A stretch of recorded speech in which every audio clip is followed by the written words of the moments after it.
Olá, sejam todos muito bem-vindos, muito bem-vindas ao novo Câmara. Eu tava morrendo de saudade de acompanhar um pouquinho da aula de vocês aqui no intervalo. E olha, não queria falar nada não, mas já me deram uma nobre missão aqui no meu primeiro aparecimento em home office, que é falar um pouquinho pra vocês sobre o SIM. Ele vai acontecer nessa edição totalmente online e gratuito, tá bom? E para saber um pouco mais do desenvolvimento, né, já que tanta coisa mudou, a gente preparou uma série muito especial para vocês. E o primeiro episódio dela acontece hoje e é sobre planejamento.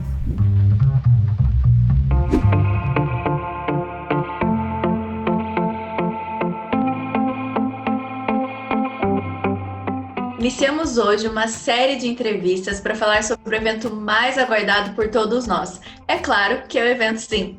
Eu já deixo por aqui a notícia de que essa edição vai ser online e por isso hoje os nossos convidados são os integrantes da equipe de eventos que estão sempre aqui com a gente e são responsáveis pelo planejamento do evento SIM. E o nosso assunto de hoje, claro, é o planejamento dessa edição online. Pessoal, antes da gente começar, né, acho que toda edição do evento SIM, cada semestre que passa, ela é sempre maior e é sempre um novo desafio também organizar essa edição presencial. Então, para a gente contextualizar aí o pessoal, se vocês quiserem contar um pouco de todos esses desafios para fazer o evento acontecer presencialmente. Quando a gente fala de um evento presencial, os desafios existem e eles são enormes.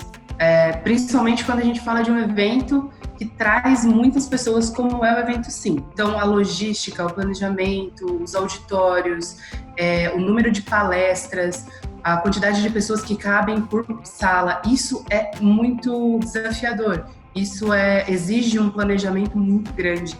O evento SIM, a cada ano, cada edição que se passava, a gente tinha maior dificuldade em questões de infraestrutura, basicamente, né? O nosso evento crescia, a gente precisava crescer, né? A nossa programação, as nossas atividades, as nossas interatividades ali dentro do evento, né? Falar de evento SIM, a gente fala de uma expectativa muito grande, né? Dos nossos alunos que desde que eles começam a fazer o MBA, eles já são, né, avisados sobre o evento SIM, que seria o fechamento desse ciclo, né, do MBA. O evento SIM presencial, a gente tinha uma programação muito extensa, então a gente tinha palestras, tinha tour, depois à noite a gente tinha um festival, né, então a gente tinha os processos eram todos voltados para tentar organizar o local, né, a infraestrutura com a demanda do público. Então a gente tinha os alunos que estavam defendendo, em paralelo os alunos que vinham só para assistir o conteúdo, né, conhecer a Exalc através do tour, e esse era o nosso desafio, a gente conseguir alocar toda essa programação dentro da nossa infraestrutura, né, e também encaixar os turnos dos colaboradores, dos PSEGers.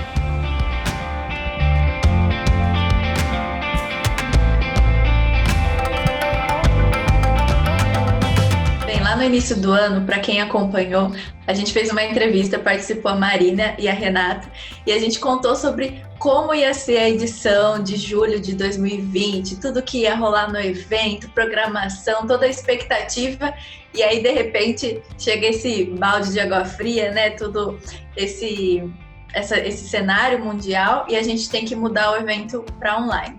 Então, como foi, né, esse choque, assim, de tipo, putz, a gente já tinha tudo preparado, agora a gente vai ter que mudar tudo. Quais estão sendo aí os desafios de preparar esse evento online agora? A gente participou da entrevista com vocês, né? A gente já tinha dado algumas ideias novas que a gente tinha para essa edição de julho, mais novidades aí para o pessoal. E quando começou né, o assunto do coronavírus, tomou uma proporção que a gente não pode estar se unindo, né, fazendo toda essa junção das atividades das pessoas, né, o deslocamento de todo mundo, né, e dos funcionários trabalhando para acolher a todos. Então a gente começou a pensar, né, com bastante medo, receio, como seria esse evento online, né? Quais os nossos desafios? Na verdade, foi tudo novo, né? Tudo novo de novo. Então, depois de 3 edições, a gente precisou estar se reestruturando e começando todo o planejamento do zero. E a nossa maior preocupação é como que os alunos iriam receber essa notícia de um evento online. Você comentou, né, sobre como os alunos iriam receber essa notícia, porque eu acho que cada edição nova do Sim é uma experiência nova. Só quem tá lá no evento sabe a energia boa que tem, como é gostoso. E acredito que foi um desafio enorme manter essa energia, essa boa experiência num evento online, né? Bom, a gente começou a estudar muito mais, né, o mercado de eventos online, que até então a gente tinha algumas iniciativas, né, já tinha feito algumas iniciativas online, mas poucas. E aí, através desse estudo, dessa imersão nesse mercado de eventos, a gente viu uma grande oportunidade para fazer algo diferente, né? Nosso maior desafio de transformar esse evento online é a gente conseguir manter a essência que existe dentro do evento presencial.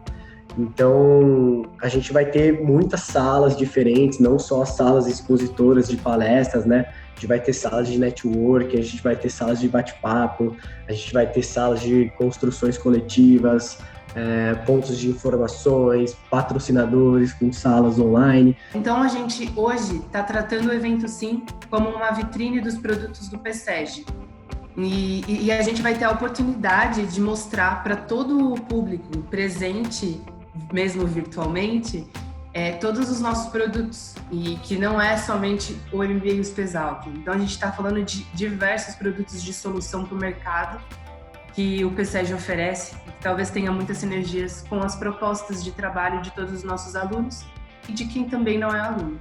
E o nosso bate-papo de hoje encerra por aqui, mas fiquem ligados porque durante todo o mês de junho a gente vai trazer aí conversas de como está sendo estruturar todo esse evento para vocês ficarem por dentro de tudo e conhecer um pouco mais dos bastidores. E na próxima semana a gente vai contar um pouco sobre a monografia, né? Afinal, o evento Sim é para vocês realizarem as defesas aí de monografia. Então a gente vai falar um pouco de como é planejar tudo isso presencialmente e também os desafios de trazer agora para o online. Esperamos vocês na próxima semana.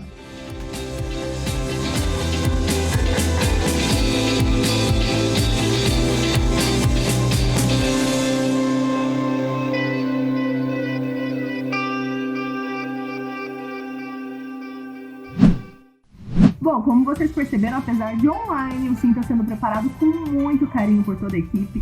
É para que vocês aproveitem da melhor forma possível. Então não deixe de acompanhar as redes sociais oficiais do MBA Exalc, também do Novo Câmera, para ficar por dentro de todos os spoilers e de toda a programação. Na entrevista de hoje, eu tenho certeza que a Lívia vai surpreender vocês, né? Porque normalmente, quando a gente fala de compliance, ele tá atrelado como um negócio meio chato, meio difícil de implementar na equipe. Mas a nossa entrevistada de hoje vem para quebrar aí todas essas ideias. Acompanhe. Olá, sejam muito bem-vindos às nossas entrevistas semanais. Estou aqui de volta com vocês. E o nosso bate-papo de hoje é sobre compliance. A nossa convidada é a Gladys Chueri, fundadora da Potencial Compliance Brasil. E, bom, vocês já devem saber sobre o que vai ser esse bate-papo, né? Gladys, muito obrigada por estar aqui, por aceitar nosso convite. E para iniciar, vamos falar um pouco do que é o compliance e por que aplicá-lo nas empresas. Obrigada pelo convite de vocês, me sinto muito honrada. Para falar de compliance, você tem que entender que, na verdade, o compliance ele é algo focado em conformidade. Então, se eu fosse traduzir essa palavra, né, que é uma palavra inglesa, traduziria compliance como conformidade. E a importância dela nada mais é do que estar de acordo com as regras, com as normas internas ou externas de um país ou de uma empresa. E Gladys, por que é importante, né, ter o compliance dentro das empresas? Por que aplicá-lo nas empresas? Existem várias formas ou vários elementos importantes. Uma delas é para prevenção, né, ou proteção da própria marca ou própria empresa. E se proteger do que efetivamente?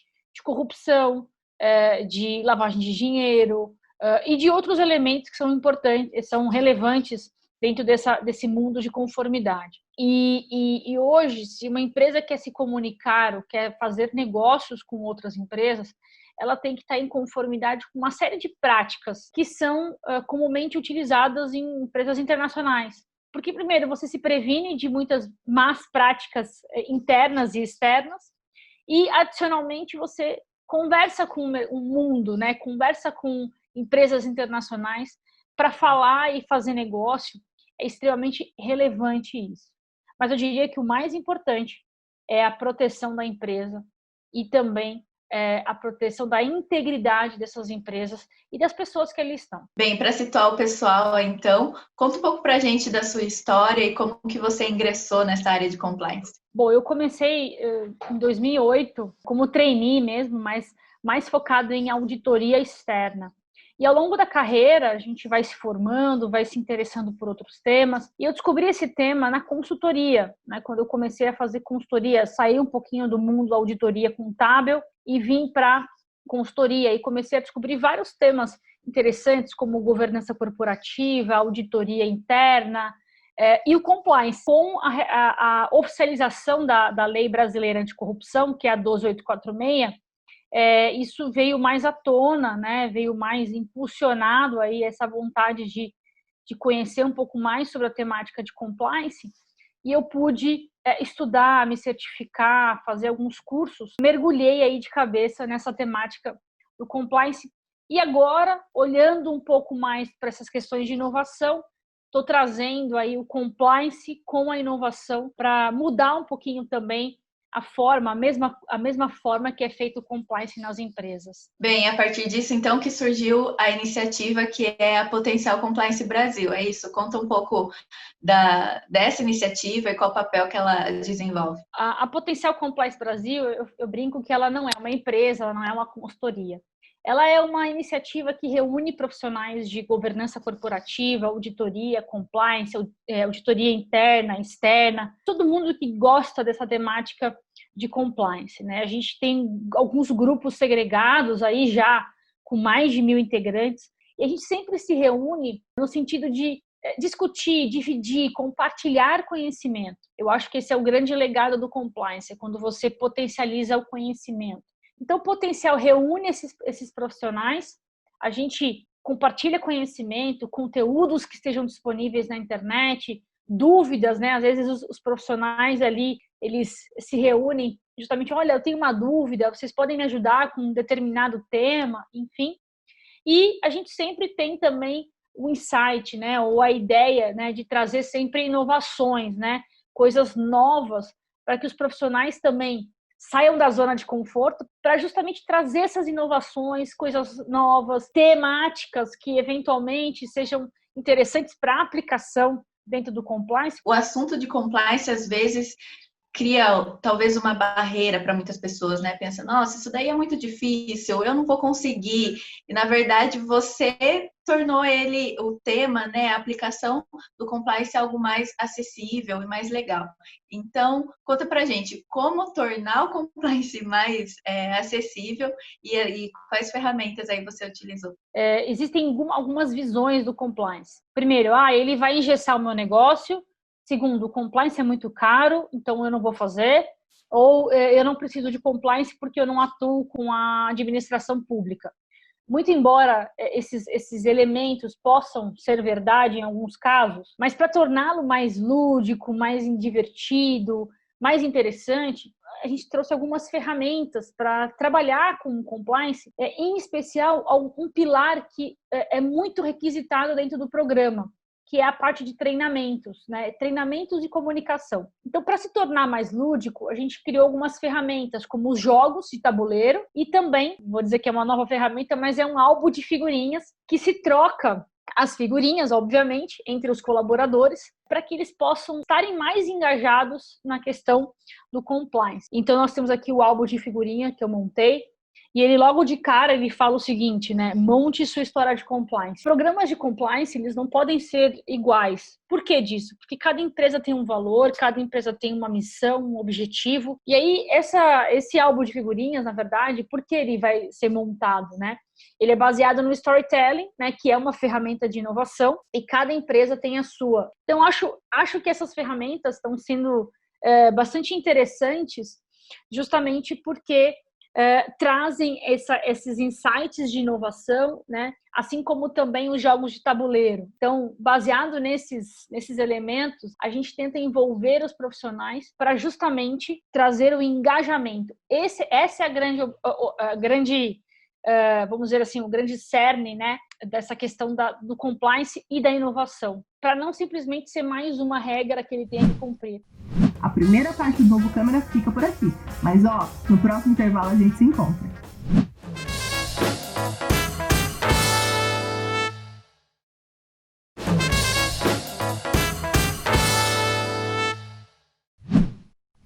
Sejam muito bem-vindos de volta ao Novo Câmara. E quem voltou também foi a Lívia, que é a nossa entrevistada, para falar um pouquinho mais sobre compliance. Gladys, e aí com toda a sua experiência, né, o contato com as empresas, esses treinamentos, você acha que a visão, né, das pessoas, dos colaboradores, com essas ferramentas que, como você disse, né, um álbum de figurinhas a gente já conhecia, não é muito novo, mas aposto que ninguém imaginou um álbum de figurinhas aplicado em compliance. Então, você acha que essa barreira aí ela já está sendo quebrada aos poucos? Compliance já faz parte do dia a dia dessas empresas. A grande questão está nas médias e pequenas empresas, que ainda estão engatinhando nesse processo, né? E acham que o compliance é muito caro, ou que acham que o compliance é um processo só para as grandes empresas, quando na verdade não é. Porque se a gente não tiver conformidade nos negócios, eu não consigo trabalhar, eu não consigo vender o que eu tenho que vender e assim por diante. Então, pode ter melhorias? Claro, essa é a ideia da potencial compliance, é sempre melhorar algo que a gente for criar. E graças à tecnologia, o compliance cada dia mais está sendo falado pelas médias e pequenas empresas. Para quem ainda não aplicou o compliance na sua empresa, tem interesse, ainda tem dúvidas, por onde começar? A primeira coisa que eu diria para você é mudar não só o mindset do CEO, do fundador da empresa, mas o look set, como eu enxergo as coisas. À medida que você muda o seu look set, o seu mindset também muda. Depois que você fez essa mudança, né, tem que ser de cima para baixo e de baixo para cima, ou seja, diretoria, fundadores, administradores. A segunda coisa que eu diria é importantíssima, fazer um screening da minha empresa como um todo. Quando eu falo screening mapeamento. Quais são os principais riscos da minha companhia, da minha empresa? E a terceira coisa, que é também um elemento importante, é identificar os valores, identificar as potencialidades. Feitas essas primeiras atividades, você começa a estruturar um programa de compliance. E aí você procura o Potencial Compliance Brasil para te ajudar a estruturar um programa de compliance, mas brincadeiras à parte, esses 3 elementos são importantíssimos. Vamos aproveitar, então, deixar o contato para o pessoal, para quem tiver dúvida, tiver interesse, quiser conversar com você, saber mais sobre a Potencial Compliance, onde encontrar vocês? A gente está em todas as plataformas de redes sociais, então LinkedIn, se você procurar lá Potencial Compliance Brasil, você vai achar. Nós temos o nosso site www.potencialcompliance.com. Temos os grupos de WhatsApp, então se você quiser se conectar, me procura no LinkedIn, Gladys Chueri também nós temos. Nós temos Instagram também, Potencial Compliance Brasil Oficial. E aí, se você jogar na rede, você vai achar também o nosso podcast, que é o Potencial Compliance Cast Show. Você pode achar em todas as plataformas de streaming. Muito obrigada, Gladys. Foi um prazer conversar com você. E vocês aí que estão assistindo, se tiverem dúvida ainda sobre o compliance, não deixe de procurar o pessoal. E até uma próxima. Para finalizar o programa, não poderia ser de uma maneira diferente. Um dos nossos youtubers precisam estar presente, né? E hoje eu vou Botão do Excel com matriz dinâmica. Oi, eu sou o Botão e esse é mais um vídeo do canal Botão do Excel. E no vídeo de hoje nós vamos trabalhar com uma novidade, certo, minha cara Juliana? Na verdade é a outra Juliana, porque a outra Juliana tá fazendo o quê? Foi para a praia. Ela vai mais para a praia do que eu troco de camisa, vocês podem perceber pelos últimos vídeos que estão aí. Bom, então nós vamos falar do negócio de um conceito relativamente novo, depois eu vou explicar o porquê, que são matrizes dinâmicas no Excel. Será que é matrizes dinâmicas ou matriz dinâmica? Agora eu não sei. Enfim, se você está interessado interessado em conhecer essa novidade que vai revolucionar o uso das planilhas, fique aí. Se você gosta da gente aí, quer dar o apoio, se inscreve, deixa o seu joinha, ativa o sino, enfim, aquilo lá que todo mundo pede no YouTube quando você assiste.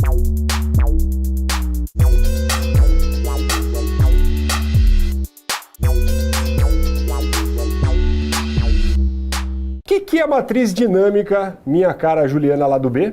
Você não sabe. Matriz dinâmica, como o próprio nome diz, é uma matriz dinâmica, que ela meio que se autoajusta aí aos intervalos de células que você tem na planilha. Em outras versões, ou antigamente no Excel, isso já, de certa forma, já existia, principalmente pelo uso de funções matriciais, inclusive Fernando Fernandes, um beijo para ele, veio aqui no canal e falou um pouquinho disso, assim como se você estivesse usando uma fórmula de Slock para selecionar os intervalos desejados. Então, assim, eram algumas maneiras, né, de se realizar a matriz dinâmica. O que acontece? Na última atualização que o Excel ele teve, né, o Office aqui ele concedeu, introduziu de forma nativa, né, o outro também é nativa, mas introduziu assim, de forma mais fácil esse conceito de matriz dinâmica que é o que eu vou mostrar para vocês. Por que na abertura do vídeo eu não falei que era necessariamente uma novidade? Porque aqui no canal, provavelmente o Laender já veio no vídeo que vai aparecer para vocês aqui, novas funções do Excel, 19, alguma coisa assim, ele já trabalhou um pouco esse conceito. Eu só queria discutir um pouco mais agora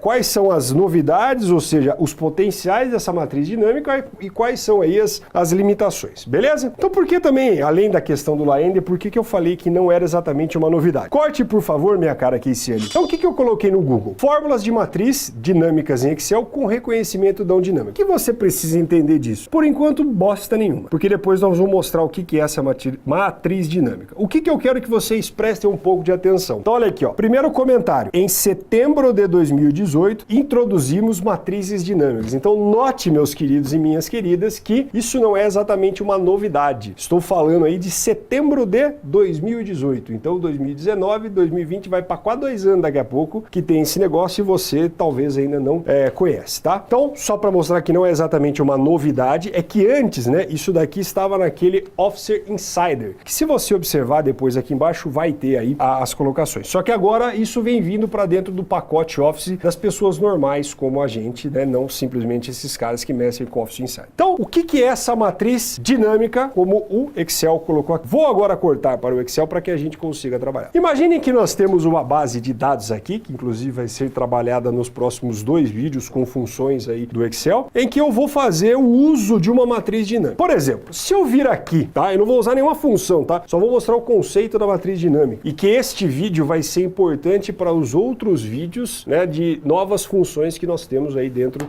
do Excel que eu vou mostrar posteriormente no canal. Então, se eu vir aqui, minha cara Juliana, e colocar, ó, que esta célula é igual a este conjunto de dados, o que vai acontecer? Se você estivesse no Excel antigo ou na versão mais desatualizada e der um Enter neste exato momento, se você está tentando replicar esse vídeo, o que vai acontecer? Vai dar pau. Provavelmente eu não sei qual erro que vai dar, mas vai dar o erro talvez de valor. Sabe aquele erro de valor? Por quê? Nas versões mais antigas do Excel, o Excel não reconhecia este intervalo de dados. Então ele ia pegar e ia falar, esse intervalo aqui acabou. Então ia dar pau, você não ia conseguir fazer nada com isso. O que é o bacana nessa questão de matriz dinâmica? A hora que eu der um Enter nessa versão que está atualizada, olha lá que legal, né? Inclusive ele já até colocou aqui um negócio, a fórmula despejada. Presta atenção nesse termo, despejado. Sua fórmula retornou vários valores. Sendo assim, nós os despejamos nas células em branco próximas. Então olha que bacana. Vou dar um OK aqui para sair. O Excel ele já reconheceu essa matriz de dados e colocou ali naquele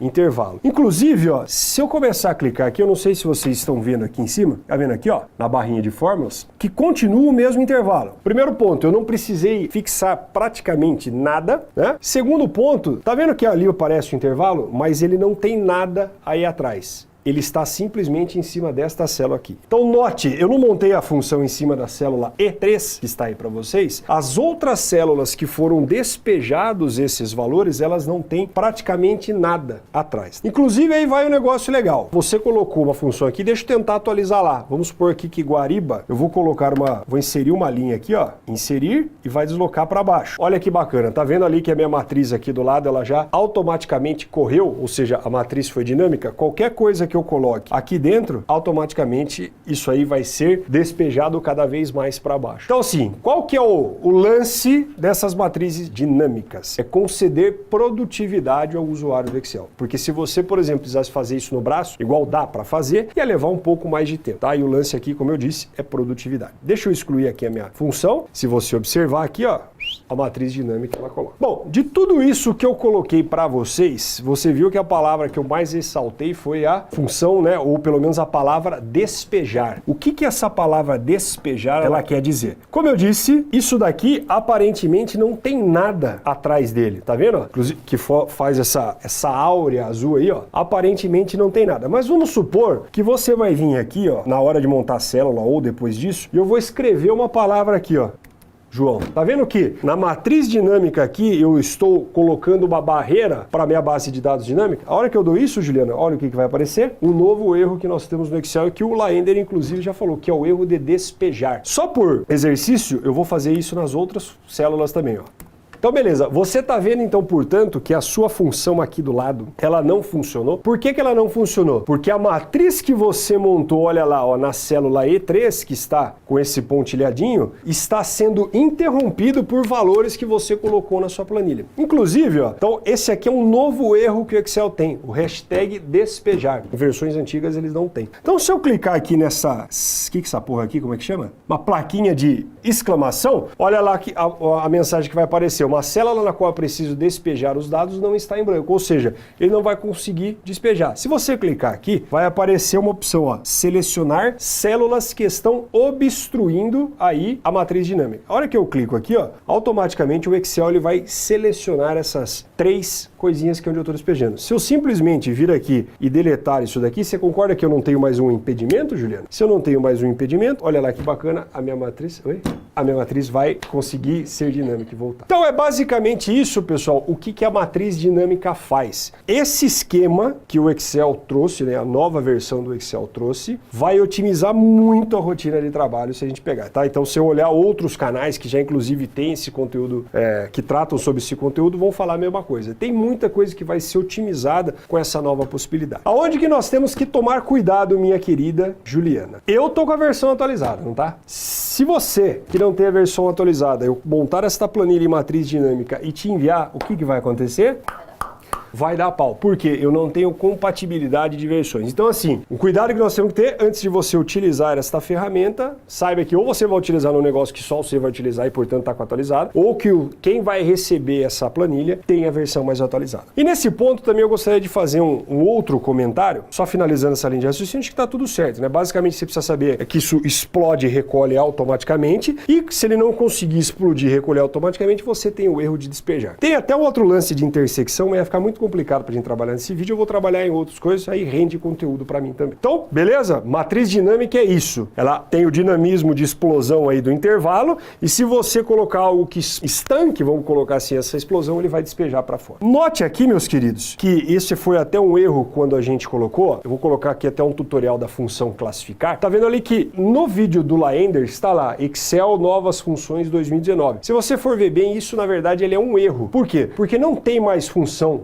2019. Vamos olhar aqui o SomaCês, que é uma função já da versão anterior. Se você olhar no tutorial da SomaCês, vai ter aqui, ó, Excel 2019, Excel 2019, Excel Starter 2010. Então antes, realmente as versões, elas eram classificadas aí pelo ano de lançamento. Só que agora, o negócio virou o tal do Office 365. Então não tem muito mais versão. É basicamente um esquema de assinatura que tem e você vai recebendo as atualizações que são necessárias. Ah, mas eu não tenho as novas funções do Excel, eu tô olhando aqui no meu Office é 365. Aí o que acontece? Deixa eu logar aqui, vamos ver. Você olhar aqui, ó, a função está disponível para o Office 365. Se você não tem, tá aqui, ó. Confira quando obter os recursos mais recentes do Office 365. Se você clicar, vai ter aí um artigo falando que o lançamento, né, ou as atualizações, elas vão ser feitas de forma cadenciada. Então não vai ser uma liberação para todo mundo. Então se você não tem essas funções ainda, calma que daqui a pouco está chegando. A própria Microsoft falou aqui, né, ó. Se você não encontrar o recurso que está esperando nos aplicativos, não se preocupe. Não precisa se preocupar. Ele está a caminho.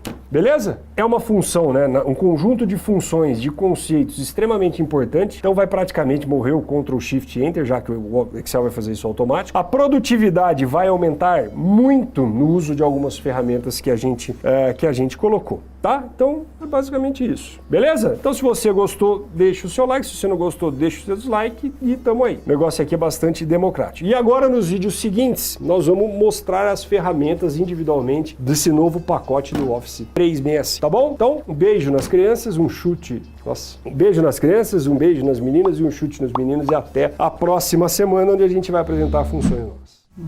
O novo câmera fica por aqui, eu espero que vocês estejam muito bem aí em casa. Nós estamos todos trabalhando em casa, mas nem por isso sim fica aí de lado ou de fora, hein? Participem dia 8 de agosto, uma programação muito especial, eu tenho certeza que vocês vão adorar, tá bom? A gente se encontra virtualmente no dia 8, ou então no Instagram do Novo Câmera, no YouTube, no Facebook, e os meninos também, né, o Botão do Excel e o Haroldo do Economicamente esperam vocês lá no YouTube, tá? Até mais! Hoje não tem making off, mas eu tô passando aqui para deixar um recado. Acompanhe a gente lá no Instagram, @novocâmera. Toda semana tem muito conteúdo novo e legal para vocês. Entrevistas ao vivo, séries no IGTV e nos stories. Então, não percam. Espero vocês por lá.